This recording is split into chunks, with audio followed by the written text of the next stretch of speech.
थोड़ा बताइए ना। आप तो पहले कहते थे राहुल गांधी को बनाएंगे पीएम, बोल दीजिए ना कि 1 तारीख हो या 4 तारीख हो या 10 तारीख हो, जो भी हो, प्रधानमंत्री राहुल ही बनेंगे, बोल दीजिए। आसान है आपके लिए तो।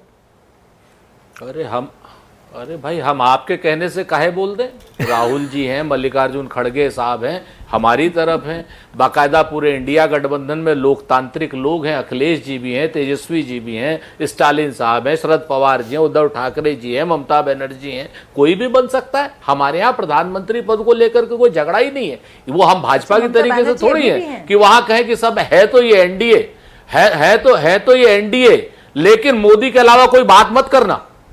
हम इस तरीके के लोग थोड़ी हैं, हम तो भाई लोकतांत्रिक लोग हैं।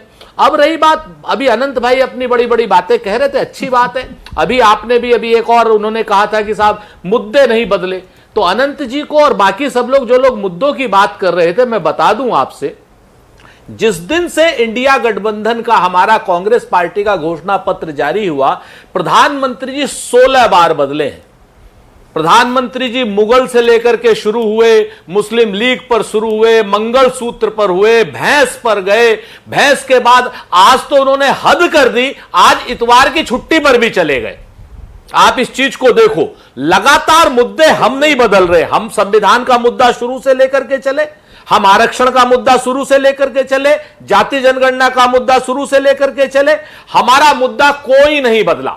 लेकिन बेरोजगारी का मुद्दा शुरू से लेकर चले, महंगाई का मुद्दा शुरू से लेकर के चले, लेकिन प्रधानमंत्री जी ने जितने मुद्दे बदले हैं, उनसे उनका डर, उनसे उनका डर, उनकी हताशा, और अब शाजिया आलमी जी जो बीच में बोल रही, इनका भी डर सामने नजर आ रहा है, सामने नजर आ रहा है। तो मैं आपको इतना बता देता हूं, मानक भाई कहते हैं ना कि कभी अर्श पर, कभी फर्श पर, कभी इसके दर, कभी दर बदर, कभी अर्श पर, कभी फर्श पर, कभी इसके दर, कभी दर बदर। गमे राजनीति तेरा शुक्रिया मोदी जी को कहां कहां से गुजार दिया।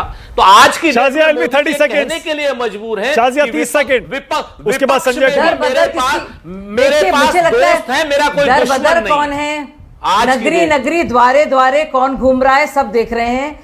देखिए, अमेठी के बाद गए वायनाड, वायनाड के बाद अमेठी नहीं गए, रायबरेली चले गए। तो मुझे लगता है कांग्रेस की रणनीति है रणनीति, यानी कि भागने की नीति। Run run run, Rahul will run. अब राहुल पहली को कहां रन करने की सोच रहे हैं, ये भी हम जानते हैं। कैसे इटली के लिए पहली फ्लाइट वो पकड़ेंगे, ये भी आप जानते हैं। तो दर बदर कौन है, नगरी नगरी कौन डोल रहा है, ये सब दुनिया न करे शाजिया आलमी। अगर इटली जाने की बात है या बैंकॉक जाने की बात है, नरेंद्र मोदी, राजनाथ सिंह और आप होकर के आइए। इधर उधर की बात मत कीजिए राहुल गांधी के लिए, और थोड़ा सभ्यता के दायरे में रहकर के बात किया कीजिए। आप क्या कहना चाह रहे हैं मैं समझ नहीं पा रही हूं, लेकिन दुनिया जानती है, जाना है आपको, दुनिया जानती है कि वो जाइए नरेंद्र मोदी के साथ और जाइए राजनाथ सिंह के साथ। चाहे बैंकॉक जाना, चाहे इटली में ही चुनाव लड़ना चाहिए। लेकिन इटालियन जो पीएम है ना, मेलोनी जी, वहां पे भी बुरी तरह से शिकस्त उनकी होगी। ये भी मैं आपको अभी ओके, ऑलराइट, संजय कुमार को लाइए, संजय कुमार को लाइए। ओके।